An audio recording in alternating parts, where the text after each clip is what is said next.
Shalom. ಇದನ್ನ ವೀಕ್ಷಿಸ್ತಾ ಇರುವಂತ ಎಲ್ಲ ದೇವ ಸೇವಕರಿಗೂ ದೇವ ಮಕ್ಕಳಿಗೂ ಸಮಾಧಾನವೂ ಸಂತೋಷವೂ ಕೃಪೆ ಉಂಟಾಗಲಿ. ಪ್ರಿಯ ದೇವರ ಮಕ್ಕಳೇ, ಕ್ರೈಸ್ತತ್ವದಲ್ಲಿ ಈಗಿನ ಕಾಲಘಟ್ಟಗಳಲ್ಲಿ ಬಹಳಷ್ಟು ವಿಚಾರಗಳು ಚರ್ಚೆಗೆ ಬರ್ತಾ ಇದೆ. ಬಹಳಷ್ಟು ವಿಚಾರಗಳು ಅನ್ಯ ಜನರು ಕೂಡ ನಮ್ಮನ್ನು ದ್ವೇಷಿಸುವ ಹಾಗೆ ಆಗಿದೆ.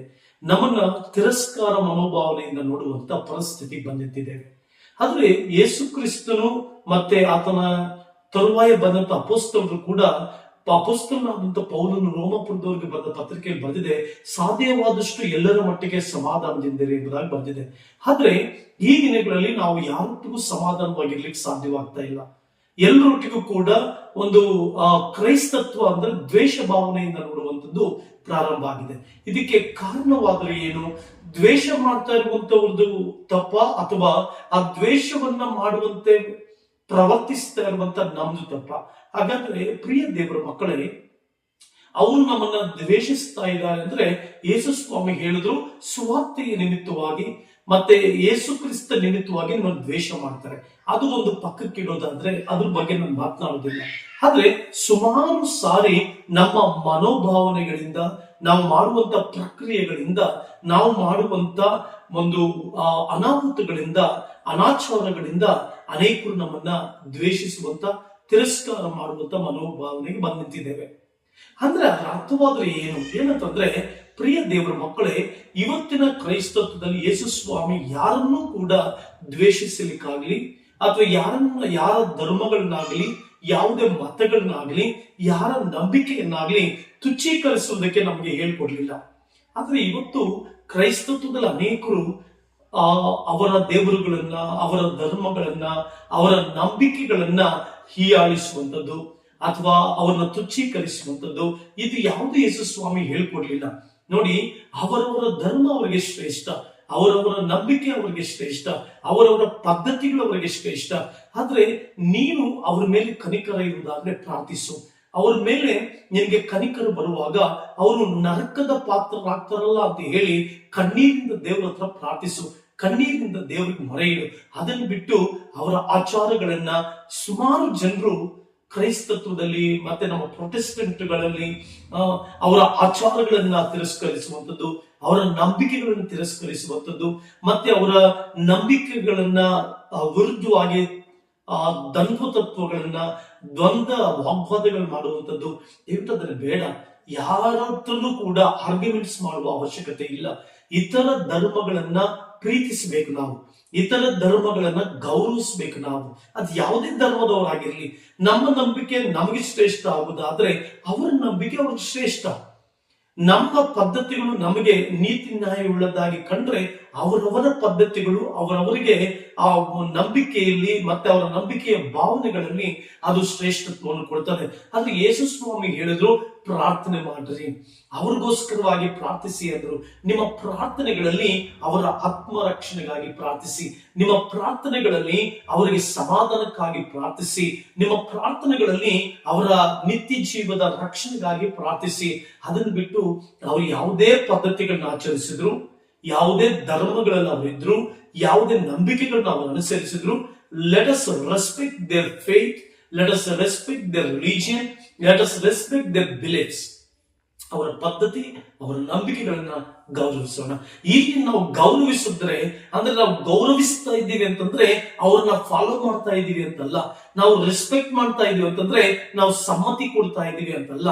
ನಾವು ಗೌರವಿಸ್ತಾ ಇದ್ದೀವಿ ಅಂತಂದ್ರೆ ಅವ್ರ ಜೊತೆ ನಾವು ಇಜ್ಜೋರಾಗಿದ್ದೀವಿ ಅಂತಲ್ಲ. ಆದ್ರೆ ನಾವು ನಮ್ಮ ವಾಕ್ಯಾನುಸಾರವಾಗಿರುವಂತ ಬದುಕನ್ನ ಜೀವಿಸುತ್ತಾ ಇತರರನ್ನ ಪ್ರೀತಿಸಬೇಕು. ನಿನ್ನ ನೆರೆಯವನನ್ನ ನಿನ್ನಂತೆಯೇ ಪ್ರೀತಿಸು ಅಂದ್ರೆ ಆ ವ್ಯಕ್ತಿಯನ್ನ ಪ್ರೀತಿಸು. ಆ ವ್ಯಕ್ತಿ ಯಾವುದೇ ಧರ್ಮದವನಾಗಿರ್ಲಿ, ಯಾವುದೇ ನಂಬಿಕೆಯನ್ನು ಅನುಸರಿಸಲಿ, ಯಾವುದೇ ನಂಬಿಕೆಗಳಲ್ಲಿ ಹಾದು ಹೋಗಿರ್ಲಿ, ಯಾವುದೇ ಆಚಾರಗಳಲ್ಲಿ ಅವರಿದ್ರು ಕೂಡ ಲೆಟ್ ಅಸ್ ಲವ್. ಪ್ರೀತಿ ಅನ್ನುವಂಥದ್ದು ಬಹಳ ಪ್ರಾಮುಖ್ಯವಾದದ್ದು. ಮತ್ತೆ ಅವ್ರ ಜೊತೆ ಕಾಂಪ್ರಮೈಸ್ ಆಗ್ಬೇಕು ಅಂತಲ್ಲ, ಅವರು ನಡೆದಂತೆ ನಡಿಬೇಕು ಅಂತಲ್ಲ. ಅವರವರ ಪದ್ಧತಿಗಳು, ಅವರವರ ಆಚಾರಗಳು ಅವರಿಗೆ ಶ್ರೇಷ್ಠ.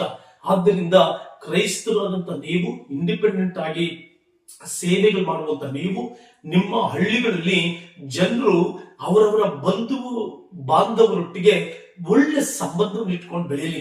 ನಮ್ಮ ಇಂಡಿಪೆಂಡೆಂಟ್ ಚರ್ಚಸ್ಗಳ ಸಮಸ್ಯೆ ಏನಂತಂದ್ರೆ, ಅವ್ರು ಇರುವಂತ ಊರುಗಳಲ್ಲಿ ಅವ್ರು ಬಿಟ್ಟು ಬಂದಂತ ಸಮುದಾಯದ ಸಂಬಂಧಿಕರ ಮಧ್ಯದಲ್ಲಿ ಒಂದು ಸ್ವಾರಸ್ಯಕರವಾದ ಸಂಬಂಧವನ್ನ ಜೀವಿಸಲ್ಲ. ಆ ಹಳ್ಳಿಗಳಲ್ಲಿ ನೀವು ಯಾರಿಗೂ ನೋಡ್ತಾ ಇದ್ದೀರಲ್ಲ, ನಿಮ್ಮ ಹಳ್ಳಿಗಳಲ್ಲಿ ನಿಮ್ಮ ಅಣ್ಣ, ನಿಮ್ ತಮ್ಮ, ನಿಮ್ ತಂಗಿ, ಚಿಕ್ಕಪ್ಪ, ದೊಡ್ಡಪ್ಪ ಎಲ್ಲರ ಜೊತೆ ಚೆನ್ನಾಗಿರ್ರಿ, ಎಲ್ಲರ ಜೊತೆ ಒಳ್ಳೆ ರೀತಿಯಲ್ಲಿ ಬಾಂಧವ್ಯವನ್ನು ಇಟ್ಕೊಳ್ಳಿ. ಯೇಸು ಸ್ವಾಮಿ ಹೇಳ್ಕೊಟ್ಟಿದ್ದು. ಯೇಸು ಸ್ವಾಮಿ ನಂಬಿದ ತಕ್ಷಣ ಹಳ್ಳಿಗಳಲ್ಲಿ ಏನ್ ಮಾಡ್ಬಿಡ್ತೀವಿ ಅಂದ್ರೆ, ಒಂದು ಪ್ರತ್ಯೇಕವಾದ ಜೀವಿತವನ್ನೇ ಜೀವಿಸ್ಬಿಡ್ತೀವಿ. ಯಾರ ಜೊತೆ ಚೆನ್ನಾಗಿರಲ್ಲ, ಯಾರ ಜೊತೆನೂ ಹೊಂದಾಣಿಕೆಯಾಗಿ ಹೋಗೋದಿಲ್ಲ, ಅವ್ರನ್ನ ಒಂದು ರೀತಿ ನೋಡ್ತಾ ಇರ್ತೀವಿ.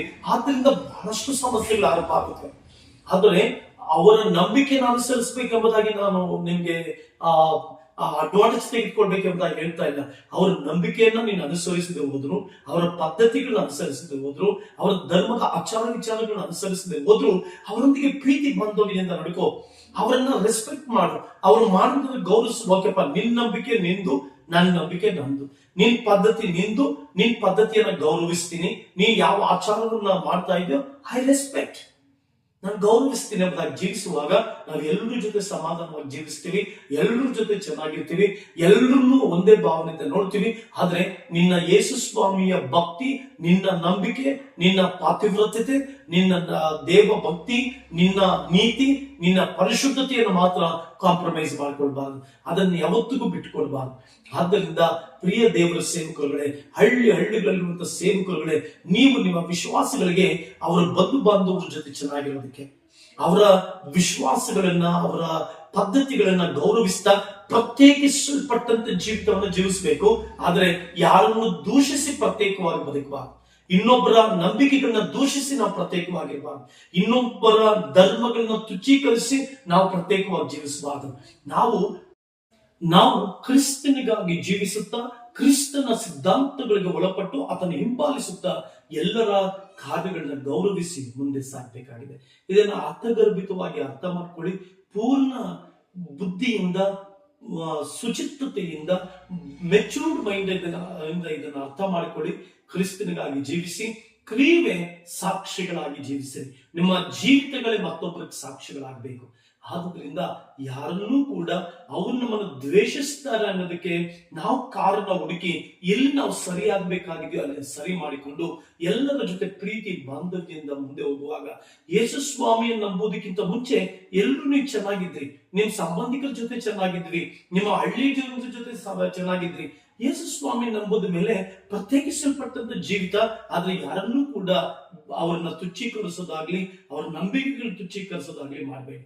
ಎಲ್ಲರ ಜೊತೆ ಚೆನ್ನಾಗಿರ್ರಿ, ಎಲ್ಲರ ಜೊತೆ ಸಮಾಧಾನವಾಗಿರ್ರಿ, ಕ್ರಿಸ್ತನ ಪ್ರೀತಿಯನ್ನ ಸಾರಿ ಪ್ರತ್ಯೇಕಿಸಿಕೊಂಡವರಾಗಿ ಕ್ರಿಸ್ತನಿಗೆ ಮೆಚ್ಚುಗೆಯಾದ ಜೀವಿತವನ್ನು ಜೀವಿಸುತ್ತಾ, ವಾಕ್ಯಾನುಸಾರವಾದ ಜೀವಿತವನ್ನು ಜೀವಿಸುತ್ತಾ ಅನೇಕರಿಗೆ ಮಾದರಿಯಾಗಿರಿ, ಅನೇಕರಿಗೆ ಎಕ್ಸಾಂಪಲ್ ಆಗಿ ಜೀವಿಸಿರಿ, ಅನೇಕರಿಗೆ ಸಾಕ್ಷಿಗಳಾಗಿ ಜೀವಿಸಿರಿ ಎಂಬುದಾಗಿ ನಾನು ನಿಮ್ಮನ್ನ ಕೋರಿಕೊಳ್ತೇನೆ. ಕರ್ತನು ನಿಮ್ಮನ್ನು ಆಶೀರ್ವದಿಸಲಿ. God bless you.